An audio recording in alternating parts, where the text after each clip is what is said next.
everybody. If you want to retweet my scope, that would be great. I'm on YouTube, Facebook, and other platforms as well. Tonight we'll be discussing the curious case of Mr. Edward Burke and why people keep dying in his apartment. So we have some things to discuss. I've started a investigation, journalist investigation into Edward Burke and everything Edward Burke around him, which is going to be updated as it goes along on my Patreon page now. So I'm going to be putting all my investigations are going to be on Patreon. None of it will be tweeted out. You'll have to actually subscribe to my Patreon channel.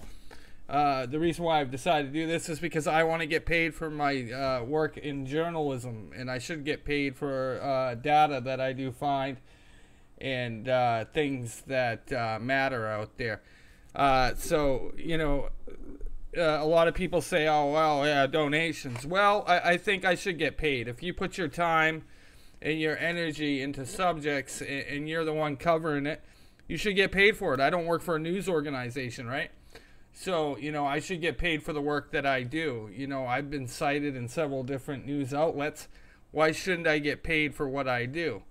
So those news outlets, if they want my stuff, they can head over to Patreon and buy it like everybody else at this point. It's nothing against them. I deserve to have, you know, payment for my services. So, like I said, if they want that data, they can go over and get it. So what do we know so far? Another young black man was found dead in Ed Burke's apartment. Ed Burke is a Hillary Clinton operative. He helps with donations. He gives her money. He's worked for her for a long time. Is that a great groper I see in the window? So I found Sarah Burke. Sarah Burke is his niece. She's currently in school in the United Kingdom. She goes to school over there. She's into activism big time. She's in the Antifa crowd. She belongs to the Antifa in the United Kingdom. I did find pictures of her with Antifa. That's also on Patreon. So I found pictures of her on Facebook. She's in, like I said, she's going to school in the United Kingdom, is a member of the organization called Antifa, but in the United Kingdom. And that is on Patreon also, with the link to her actual social media, just to prove a point, because, you know, you must always provide sources for where you're pulling the data. So that's another thing that I'll be doing on Patreon, is actually providing the links from where I pull information from. Because, I mean, let's face it, it's important that we, you know, always cite our sources of where we're pulling things out of. That way people don't go, oh, that's fucking fake. Well, you can click the link and go look at it yourself.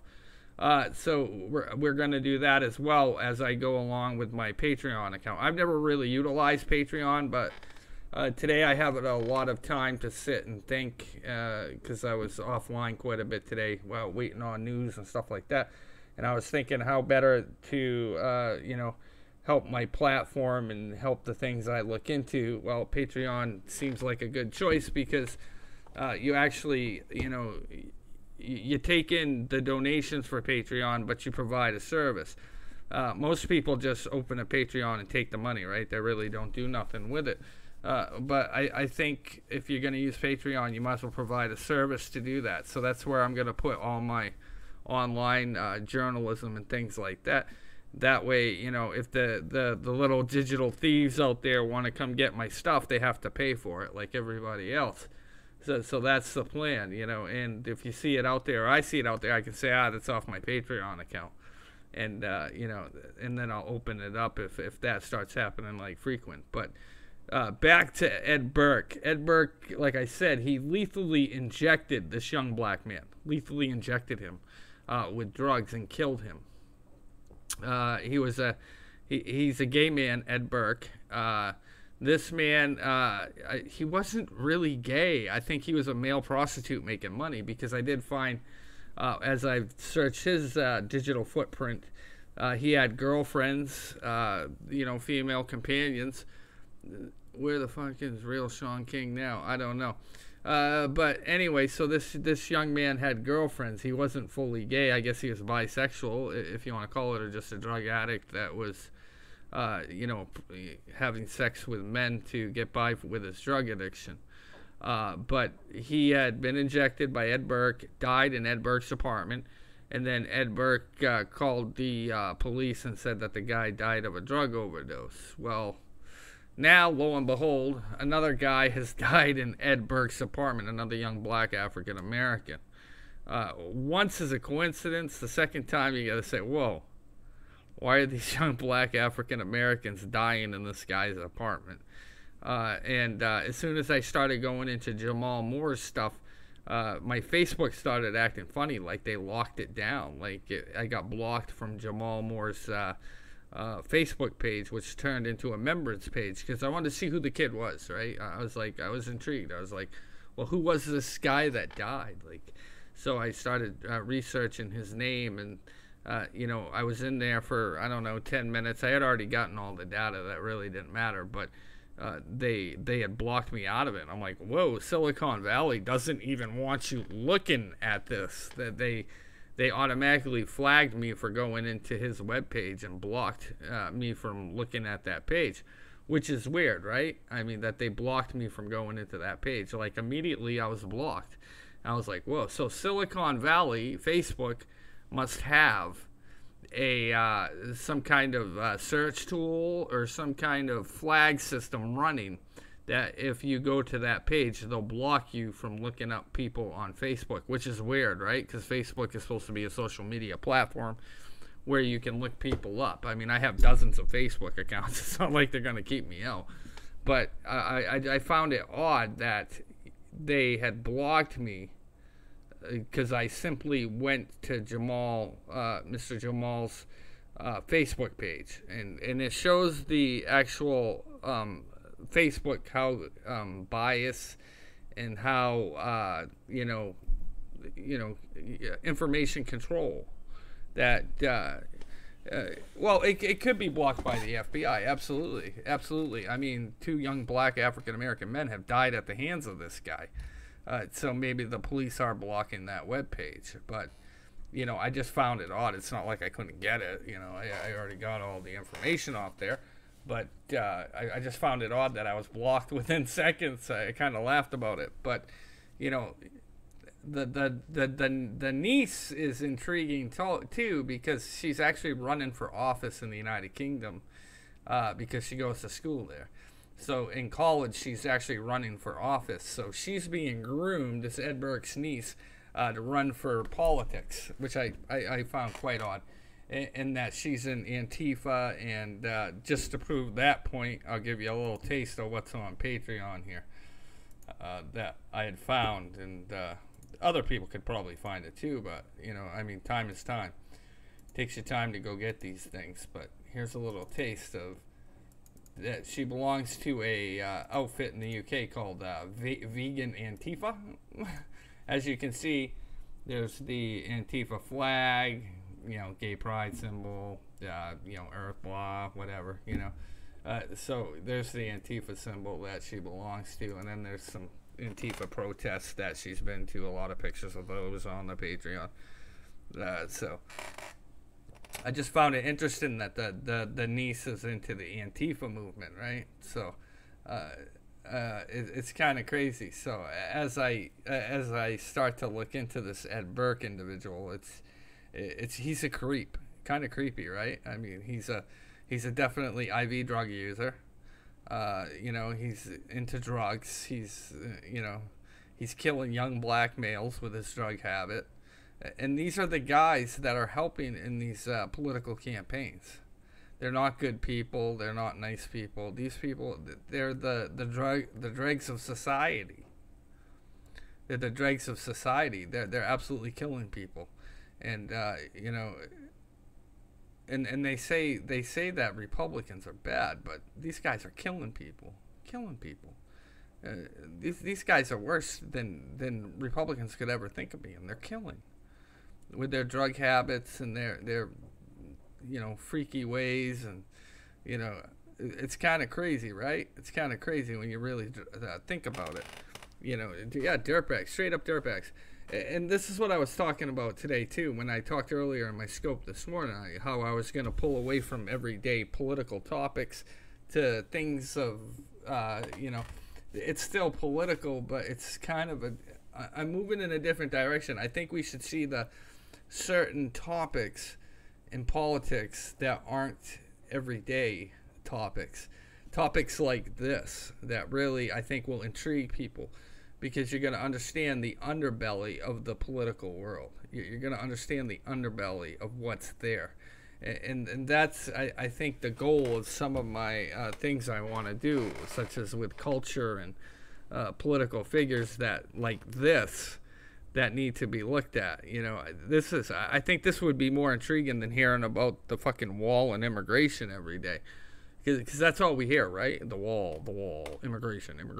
I mean, it's got to get boring. So, I want to kind of move away from that a little bit and start looking in some other areas of politics that are missing, because there's so much stuff out there and so much information that's so much better, and that I think people will get more from. I mean, we need the wall, don't get me wrong, but I just think that's all people focus on. That is like all day long, every day. I mean, how much do you really want to hear about the wall on a daily basis? I mean, you look at Twitter and every tweet is the same. Build the wall, build the wall, build the wall, build the wall. We get that. As conservatives, we know the wall must be built, but it's just like, what are you going to do? Are you going to run over there with a pile of fucking bricks and build it yourself? No, you got to wait like everybody else. We want the wall, but I mean, there's nothing we can do about it till it happens. So, I think going in another direction with some topics is a much better idea than, I'd rather do deep dives and like Ed Burke, because it's more important, I think, to learn who these players are, what they're doing. And that's going to be my goal between my Patreon and, I'm going to use YouTube to explain what I found, right? But Patreon is where you're going to get the goods of what I found. The links, everything is going to be there. So it's kind of a twofold system that I want to build, right? I'm still going to take the calls. The calls are going to happen. I believe that the calls are going to happen, but I want to build the story around what I'm researching and then be able to take calls on it and discuss, because other people might have information, right? So once I start doing this, it's going to be a really good platform, because then people, like I said, they can call in and say, look, hey, I know this about Ed Burke, and they can give their 2 cents on it. They can be like, I know this, and this is where you can find this, and it could just become an amazing platform that just grows from it. What is Patreon? Patreon is a place where you can build articles, and say you want to read those articles, it'll cost you $1 a month. Anywhere from you can pledge whatever you want. Some people can pledge $20, $1. It's kind of like think of it like a potluck dinner. You go there and you give what you can, but it's based on $1. I mean, is $1 really that much to spend for articles and information? Not really. Not in my eyes. $1 is nothing.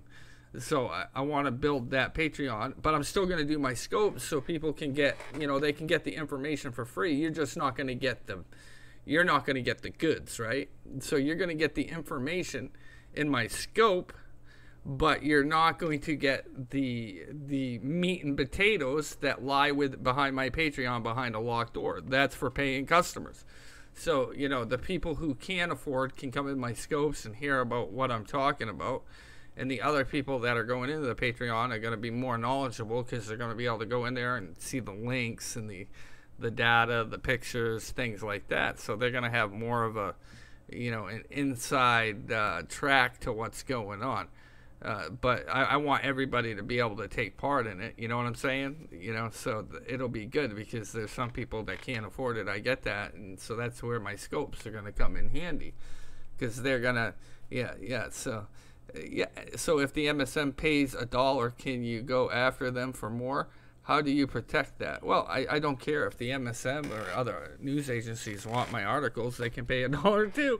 You know, it really doesn't matter to me. It's the point of making other outlets actually pay me for my shit instead of always giving it away for free. I don't know how many articles I've been cited in. You know, countless times I've been cited in articles or had my information stolen off my Twitter page and used in articles. Not that I care, but it's more of the fact that nobody pays me for my work, and I think doing it this way, it says, you know, hey, you're giving me something back because I've been giving you this shit for free for years.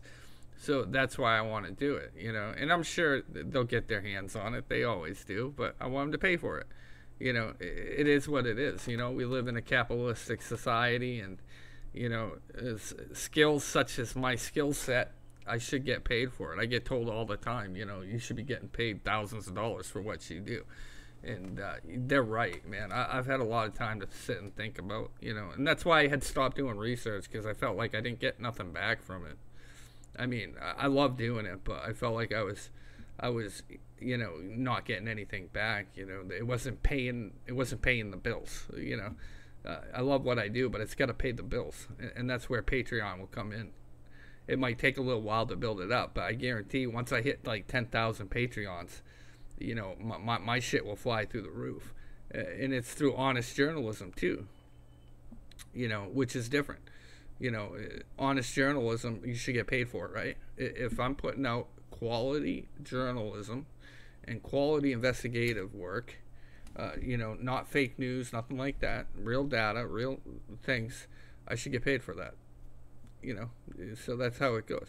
So you pay each broadcaster monthly, just PayPal. Well, I pay all kinds of stuff. I mean, I pay for my website.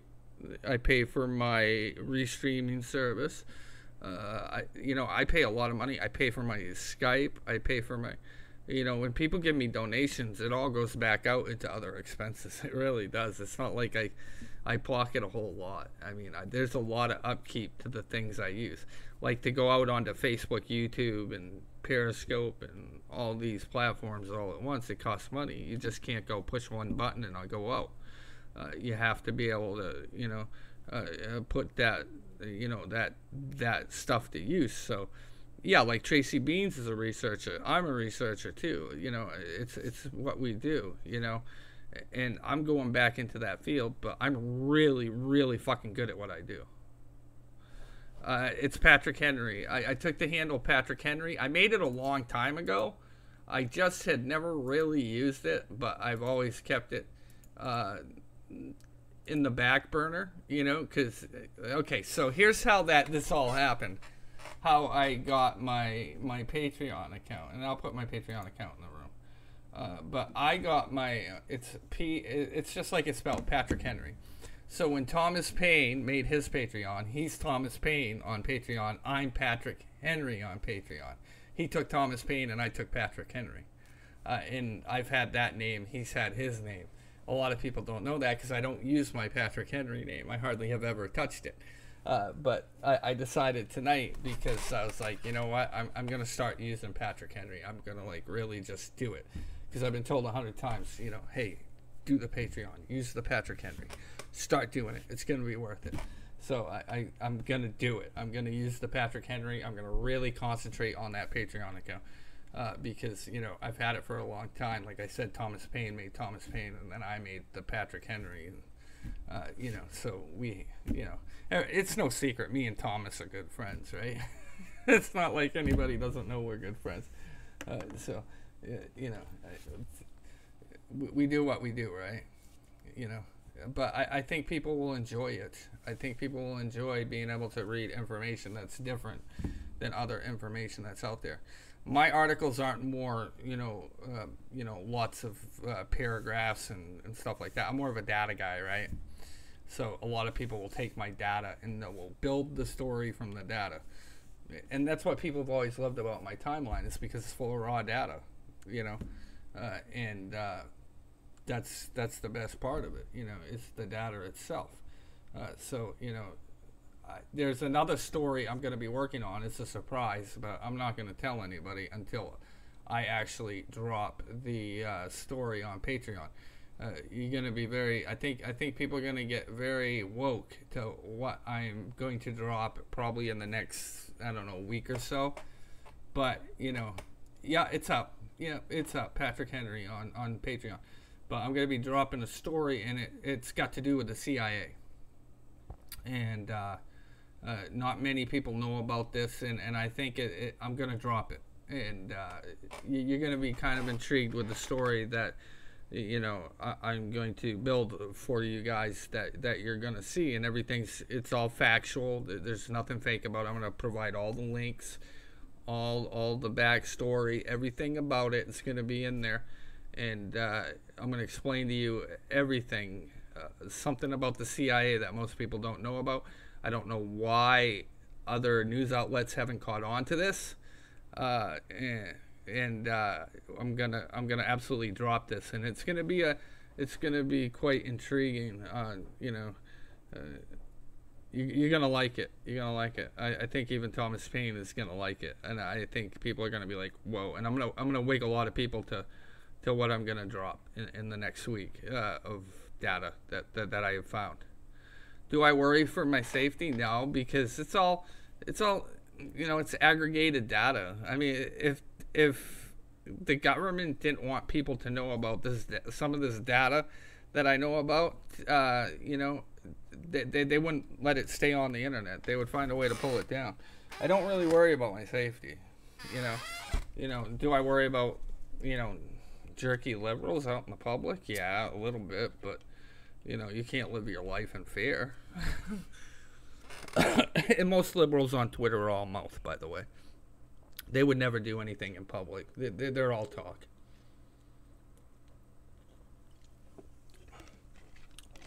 I mean, you got a few that would probably do something stupid, but I don't think anybody would ever do anything, in the real sense of the word. But, I'm excited to, show people some things that I know and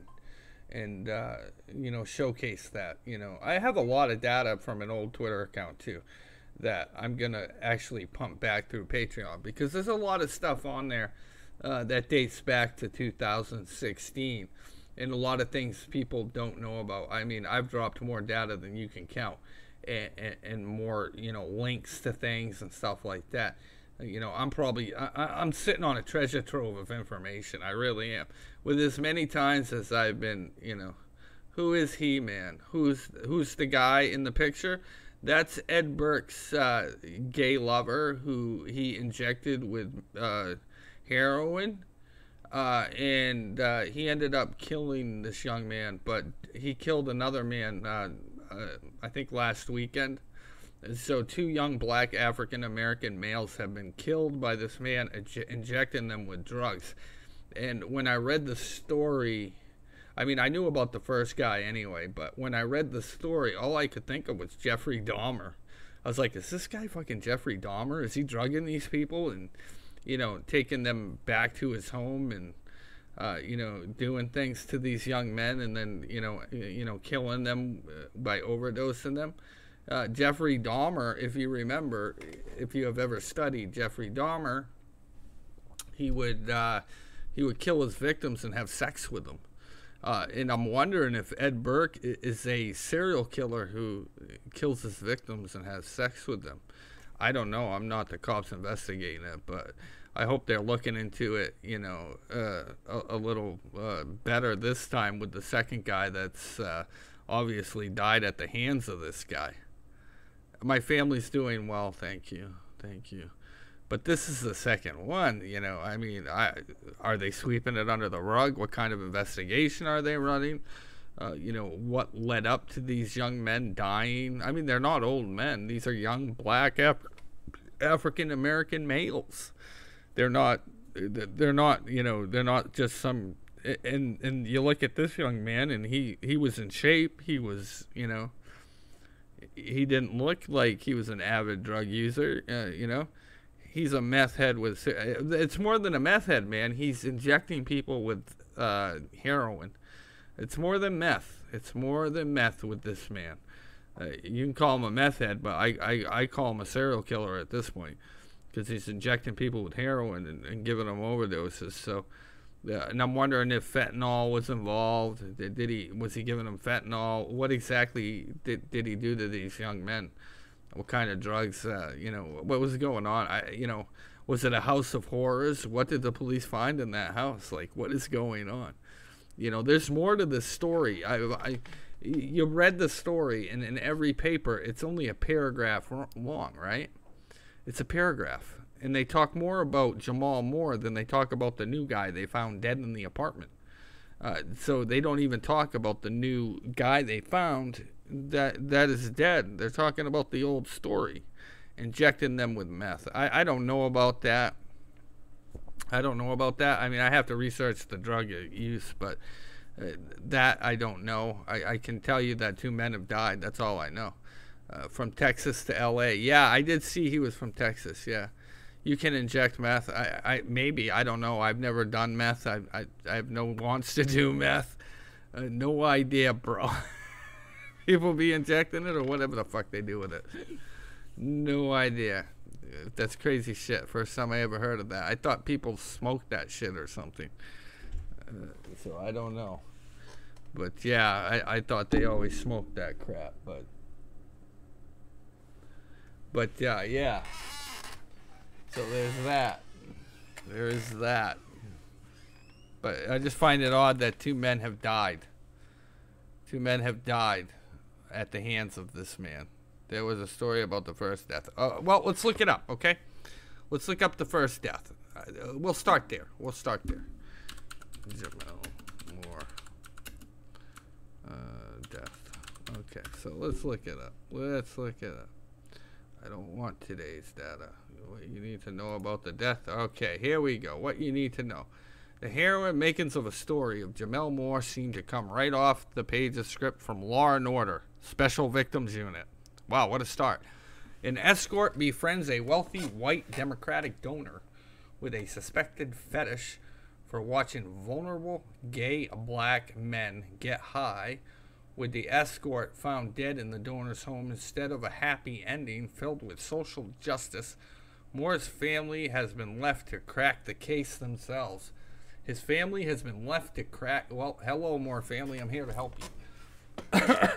Moore's story and Ed Buck's role in it have been profusely told by journalist and political commentator Jasmine Kinnick, and more recently, The Root's Michael Harriot. Moore died of a suspected methamphetamine overdose in July at Buck's home in West Hollywood, California. Buck, a silent force in politics and the LGBTQ community, not to mention his niece is in the LGBT community over in the United Kingdom. Wow. Has clout in political circles thanks to his donations to his Democratic peers. He also reportedly has a relationship with drugs and paying gay black men to accompany him. So he actually pays black men to hang out with him. Thanks to Moore's friends, texts and photos support their claims of Buck's lingering fetish and alleged search for insecure gay youth. In August, Kinnick published images of Jamal's journal with the painful revelations about Buck's influence over him. The 26-year-old said he was pressured to do meth for the first time as soon as he met Buck and feared for his life. So Buck had introduced this young man to the meth. The kid didn't even do it. He had met him and he had persuaded him to do the meth with him. Absolutely crazy. I've been addicted to drugs and worse. One entry reads, Ed Buck is the one to thank. He gave me my first injection of meth. So you can inject it. It was very painful, but after all the troubles, I became addicted to the pain and fetish fantasy. I just hope the end result isn't death. If it didn't hurt so bad, I'd kill myself, and I'll let Ed Buck do it for now. So he already knew Ed Buck was slowly killing him.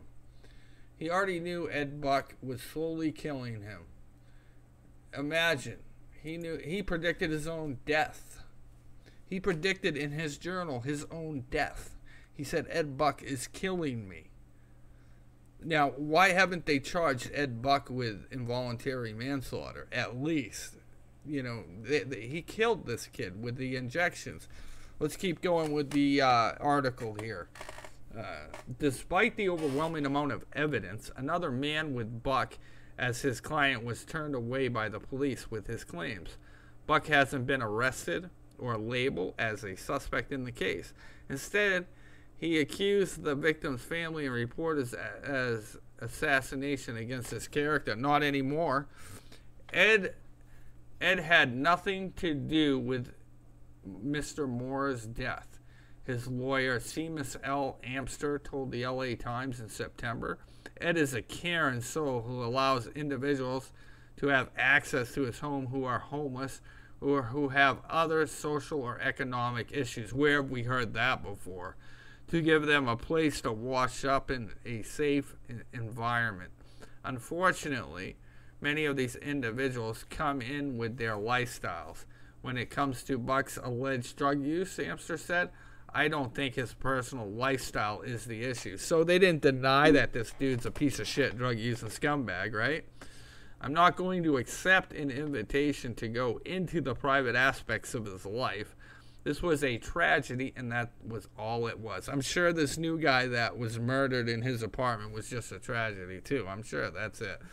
Moore's mother, Letitia Nixon, has launched Justice for Jamel, an organization dedicated to bringing justice for her son and other men targeted by Buck. So Buck has targeted a lot of other men. We're going to have to look into this. Maybe I can talk to Letitia. I could probably learn a lot from her. You know, wow. So anyway, let's keep going. Targeted by Buck and other footage for gathering. Jamel was uploaded to YouTube with friends sharing stories about him. Nixon shared her close relationship with her son and how he would open up to her about Buck. I just want everybody to know it's about justice for Jamel, she said. I want this to come to light. I'm not going to give up on this. His life mattered. So his mother absolutely was speaking out. His roommate and close friend Samuel Lloyd also shared how Jamel's life turned upside down when he met Buck. This man went out there searching for other men who were struggling and in the streets and who had no money, who never experienced drugs before, he said. This is the type of guys Ed Buck searched out. Jamel was scared of this man. He laid in my arms and was scared that this man was going to kill him.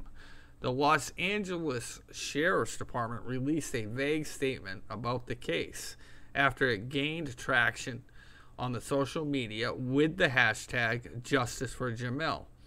In an abundance of caution, Los Angeles Sheriff's Department Homicide Bureau has assigned several investigators to review the circumstances of the death to determine if any criminal culpability exists.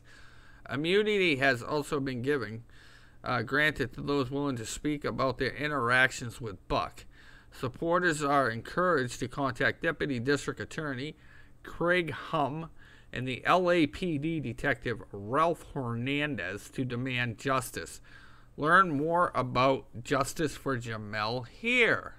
Clickety click click click. Here we go, guys. And the site cannot be reached. So that didn't last long, did it?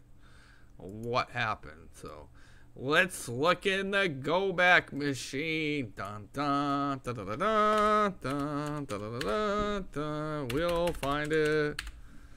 Wow, way back machine. They shouldn't have given up. Let's see here. You know, the mother was probably just heartbroken, right? It happens. She probably just gave up. Let's see if we get a snapshot of the website.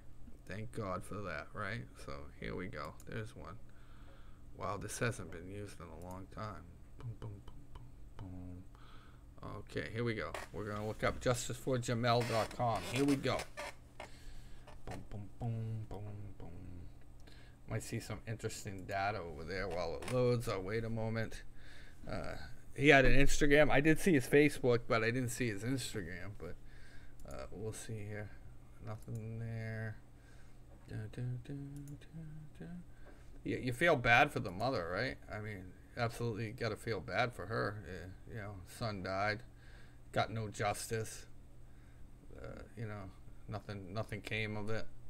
It's got to be a hard road to swallow when you get no justice for a kid that was murdered by somebody. I'll keep looking here. It doesn't seem like I can pull much up, but I'm trying. Sometimes Internet Archive just doesn't hold a good snapshot, so I'm looking up certain things here. Let's see here. I'm out to break something. Okay. Do not see anything here. Are you still on? Oh, sorry. I can't pull up any snapshots, guys, so that's how I'll have to look it up more. But anyway, it looked like the mother had pressed the LAPD to do an investigation, and it didn't happen. And yeah, she says hello. She's trying to get the kids to vote.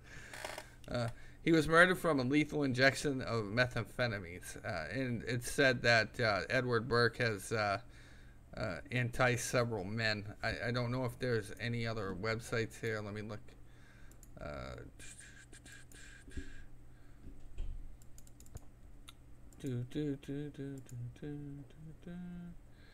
I'm looking for. Let's see if maybe they moved the website. Justice for Jamil. Justice for Jamil.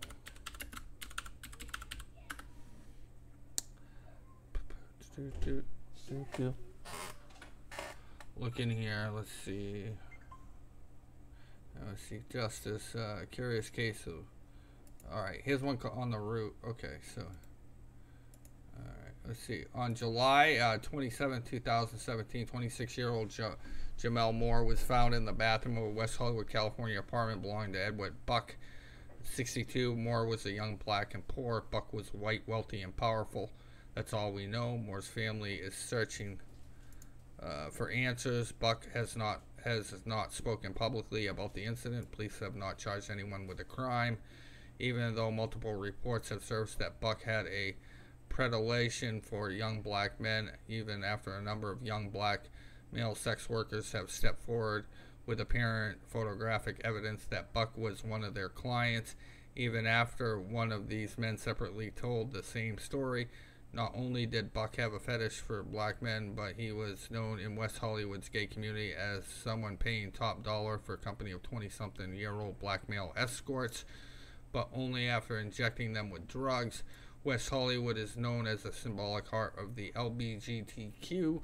Los Angeles during the 1930s, gay men and women gathered in bars and then unincorporated part of the city to skirt federal and state prohibition laws in 1967.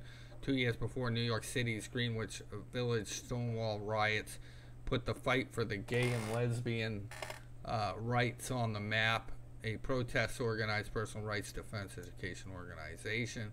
Since then, West Hollywood area has been incorporated as city and is known nationwide as the home of a thriving, affluent gay population.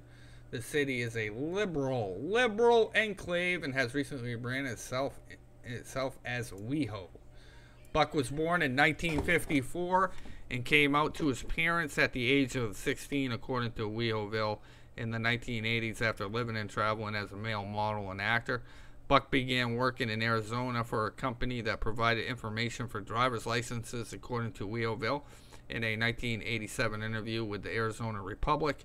Buck said that he saw so much potential in the struggling company that he bought it out of bankruptcy for $250,000. 5 years, he sold the company for more than $1 million of profit. In 1987, Buck, described by the Arizona Republic in the same article as a millionaire, self-acknowledged homosexual, and registered Republican, launched himself into politics by leading an effort to impeach Arizona Governor Evan McCam. Even though Buck's campaign led to a successful impeachment of the governor, Buck left the Republican Party because of the intolerant stance on LGBTQ issues, according to the profile in the WeHoville. After arrests on narcotics and public indecency charges, Buck eventually left Arizona and moved to Hollywood. It was West Hollywood that Buck became major political backer. He helped Democrat John D'Amico win the seat in West Hollywood City Council and push for the nation's first ban on the sale of fur products. Although the donations to the political action committees don't have to be disclosed, you guys can probably hear my kids acting foolish. Buck gave $2,700, the maximum amount to the Hillary Clinton campaign, and online sources show he has donated more than $250 million to the Democratic candidates. Wow. He has donated more than $250 million. A quick Google image search turns up pictures of Buck with some of the most powerful Democratic politicians, including Clinton and California Governor Jerry Brown. In 2017, Jamel Moore relocated from Texas and moved to West Hollywood. Numerous friends of Moore confirmed his struggles with drugs, which many say were fueled by the fetishes of one of his most frequent clients, Ed Buck. Moore's roommate said that his friend Samuel Boyd, yeah, this is the same stuff from that other article. This is that other article. Oh, there's a picture of his journal. I'll take a picture of that. Thank you very much. So they do have pictures of his journal on this website. Wow, we'll take pictures of that. This is what I'm talking about when you're gathering data. You gotta grab it as you see it. So what it looks like is Edward Buck is a serial. He's a serial abuser. We hope Mayo throws shade. These guys shade. I think he does. I think it's a Weinstein kind of thing, right? It's a Weinstein kind of thing. If you look I'll add his journal to the Patreon. But Edward Burke, in all essence, he is a predator. He is a predator. They even say that, he looks for these young, vulnerable men and takes advantage of them, gets them addicted to drugs, and then, he's a scumbag. I don't get the impression he was gay. I think he needed money, bro. I think he's a male escort. He had money. These guys make thousands of dollars. These male escorts, they make thousands and thousands of dollars. They're not poor. They make a lot of money. Male escorts and female escorts, they're not poor, especially high-end ones. And Burke, he's got a certain taste for a certain type of escort. Ones that will let him inject them with drugs. I'd imagine this guy may have a fetish with death too. I think that if the police don't investigate this scumbag harder, they're letting a killer walk free.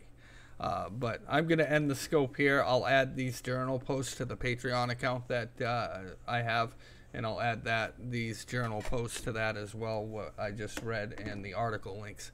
Absolutely amazing stuff. But I will talk to you guys later, and be good, and I will see you on tomorrow's show in the morning, 10 a.m. I'll be doing phone calls tomorrow.